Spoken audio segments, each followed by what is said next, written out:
सभी का आपके अपने YouTube चैनल एग्जाम पैरा पर मैं फार्मासिस्ट रॉबिन सिंह एक बार फिर से आप सभी के लिए लेकर के आया हूँ टॉप 25 क्वेश्चन फार्मासिस्ट के एग्ज़ाम के रिगार्डिंग। तो शुरू करेंगे हम अपना आज का सेशन। देखिए हमारा पहला क्वेश्चन क्या कह रहा है हमारा आज का पहला क्वेश्चन क्या कह रहा है, the metabolite breakdown of haemoglobin in the mammals involves. देखिए जब हीमोग्लोबिन का मेटाबोलाइट होता है जाकर के मैमल्स में यानी स्तनधारियों में जब वो टूटता है जाकर के तो वो किस में कन्वर्ट होता है जाकर के, तो आप बताएंगे फॉर्मेशन ऑफ बाइल पिगमेंट्स।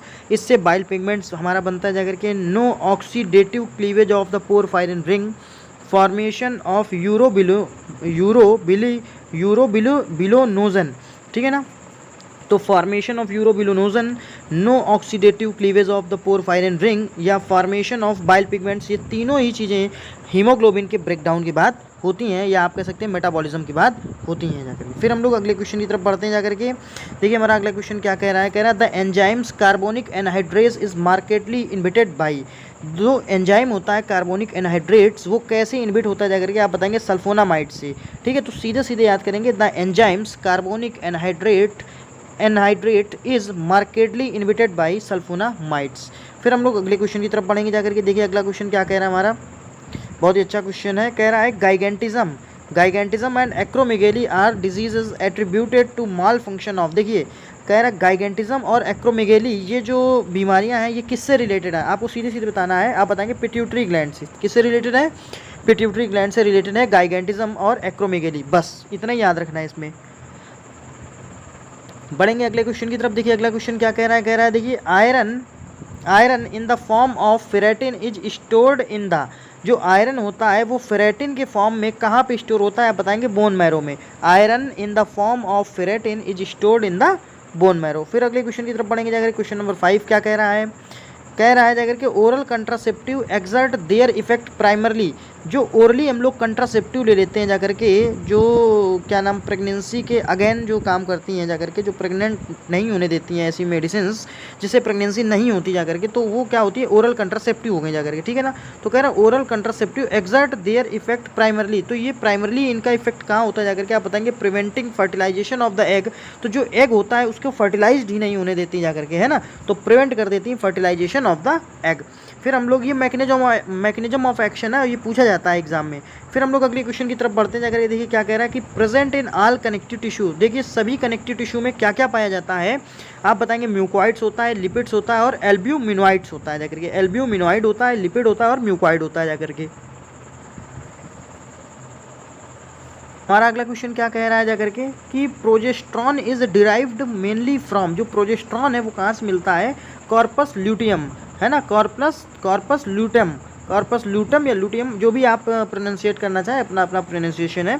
तो progesterone is derived mainly from corpus luteum, ठीक है ना। फिर अगले क्वेश्चन की तरफ चलते हैं जाकर के। सीधे सीधे आपको याद करना है और ये क्वेश्चन ऐसे ही सीधे सीधे आपसे पूछे जाएंगे, इसमें कुछ समझना नहीं है। In a typical cell the mitochondria contains. कोई भी एक सेल है, कोई भी एक कोशिका है, उसमें माइटोकॉन्ड्रिया क्या कंटेंस करती है? माइटोकॉन्ड्रिया में क्या होता है आप बताएंगे साइटोक्रोम ऑक्सीडेज होगा, सक्सिनिक एसिड ऑक्सीडेज होगा और साइटोक्रोम सी होगा जाकर के। तीन चीज़ें होती जाकर के किसी भी माइटोकॉन्ड्रिया में, cytochrome oxidase, succinic acid oxidase और साइटोक्रोम सी। फिर हम लोग अगले क्वेश्चन की तरफ बढ़ेंगे जाकर के।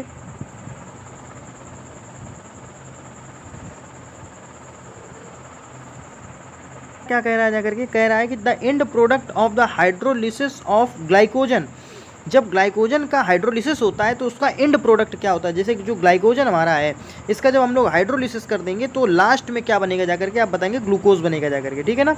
तो ग्लाइकोजन के हाइड्रोलिसिस के लास्ट में यानी the end product of the hydrolysis of glycogen is glucose. यानी ग्लाइकोजन का आप हाइड्रोलिसिस करेंगे तो एंड में लास्ट में क्या प्रोडक्ट बनेगा आप बताएंगे ग्लूकोज बनेगा।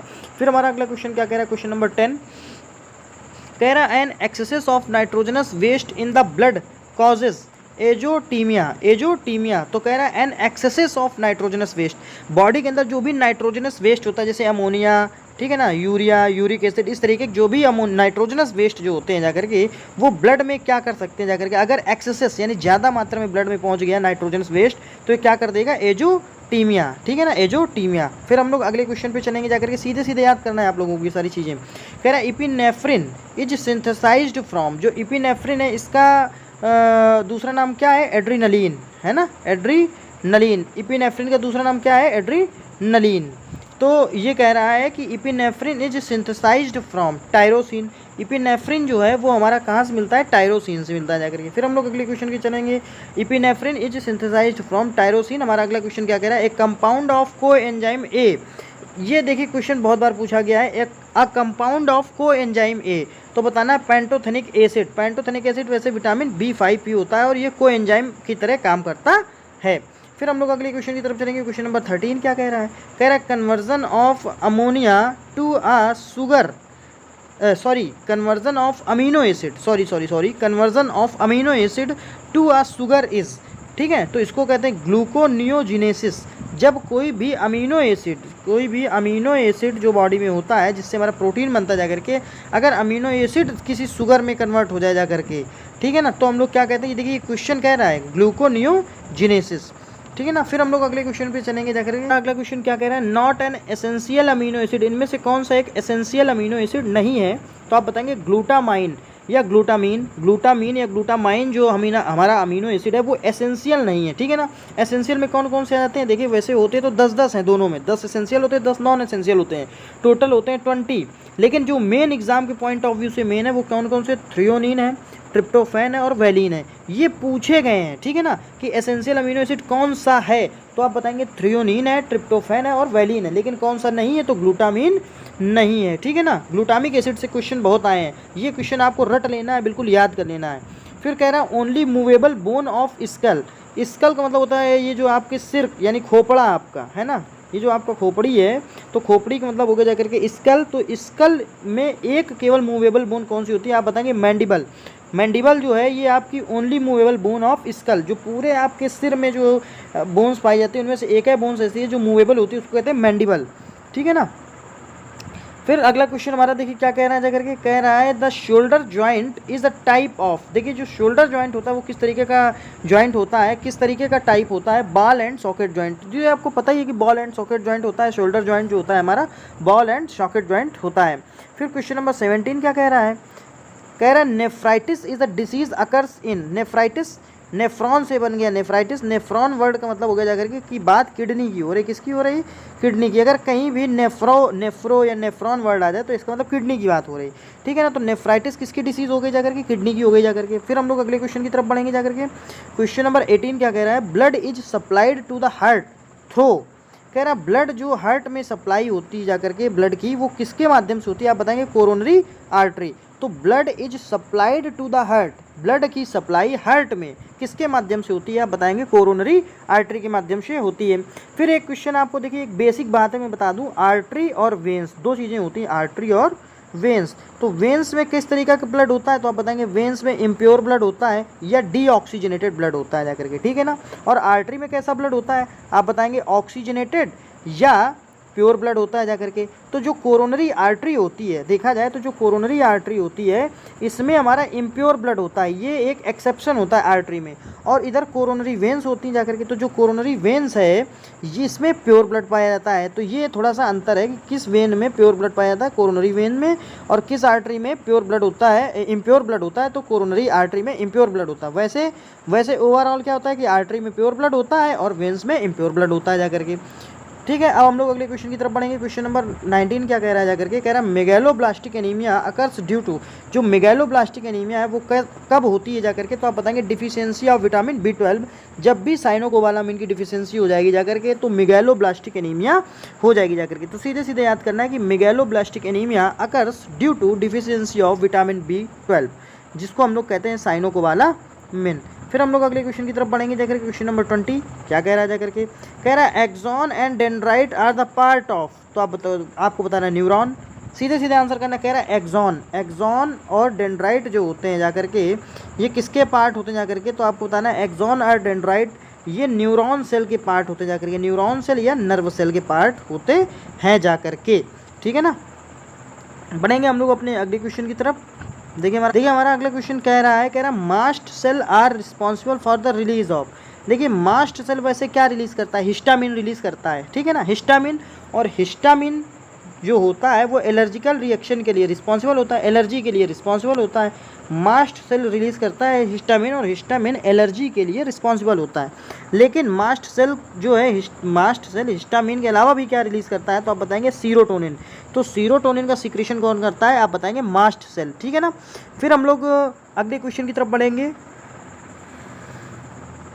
अगला क्वेश्चन क्या कह रहा है, द स्किन कंटेन्स, स्किन जो है वो क्या कंटेन करती है, तो आपको बताना है केराटिनाइज्ड स्ट्रेटिफाइड एपिथेलियम। सीधे सीधे याद करना, जो स्किन है वो क्या कंटेन्स करती है, जाकर कि केराटिनाइज्ड स्ट्रेटिफाइड एपिथेलियम, ठीक है ना। केराटिनाइज्ड स्ट्रेटिफाइड एपिथेलियम, यहाँ टिश्यू की बात हो रही जाकर के, ठीक है ना, टिश्यू की क्वालिटी की बात हो रही है, केराटिनाइज्ड स्ट्रेटिफाइड एपिथेलियम। फिर हम लोग अगले क्वेश्चन की तरफ पढ़ेंगे जाकर, क्वेश्चन नंबर 23। देखिए 23 क्या कह रहा है, कह रहा है Golgi apparatus is concern with, जो गोल्जी अपरेटस है इसका संबंध किससे है, तो आप बताएंगे सिक्रीशन। गोल्जी अपरेटस जो है वो सिक्रीशन करता है जाकर के चीज़ों का, ठीक है ना। तो गोल्जी अपरेटस पाया कहाँ जाता है, सेल के अंदर पाया जाता है, ठीक है ना। तो गोल्जी अपरेटस सिक्रीशन करता है। फिर हम लोग अगले क्वेश्चन की तरफ पढ़ेंगे, क्वेश्चन नंबर 24। देखिए क्या कह रहा है, क्वेश्चन नंबर 24 कह रहा है जाकर के the plasma membrane is mainly composed of, जो प्लाज्मा मेम्ब्रेन होती है, ठीक है ना, जो प्लाज्मा मेम्ब्रेन होती है वो किसकी बनी हुई होती है, तो आप बताएंगे फॉस्फोलिपिड्स की। तो बहुत ही इंपॉर्टेंट क्वेश्चन है, the plasma membrane is mainly composed of, आप बताएंगे फॉस्फोलिपिड्स।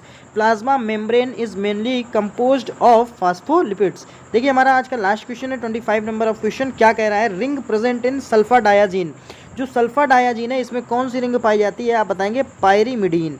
पायरीमिडीन रिंग पाई जाती है सल्फा डायाजीन में, ring present in sulpha डायाजीन pyrimidine, ठीक है। तो दोस्तों ये थे आज के हमारे 25 क्वेश्चन। आज हमारे क्वेश्चन जल्दी ही हो गए हैं जाकर के। अगर आपको ये वीडियो अच्छा लगा हो तो प्लीज़ हमारे इस चैनल एग्जाम पैरा को सब्सक्राइब करें, वीडियो को लाइक करें और अपने दोस्तों तक जरूर शेयर करें। हम आपके लिए इसी तरीके से फार्मासिस्ट एग्जाम के रिगार्डिंग अच्छे और इंपॉर्टेंट क्वेश्चन लाते रहेंगे, ठीक है। करना आपको इतना है कि वीडियो को लाइक करना है, अब चैनल को सब्सक्राइब करना है और अपने दोस्तों तक शेयर करना है। Thanks for watching the video, thank you so much.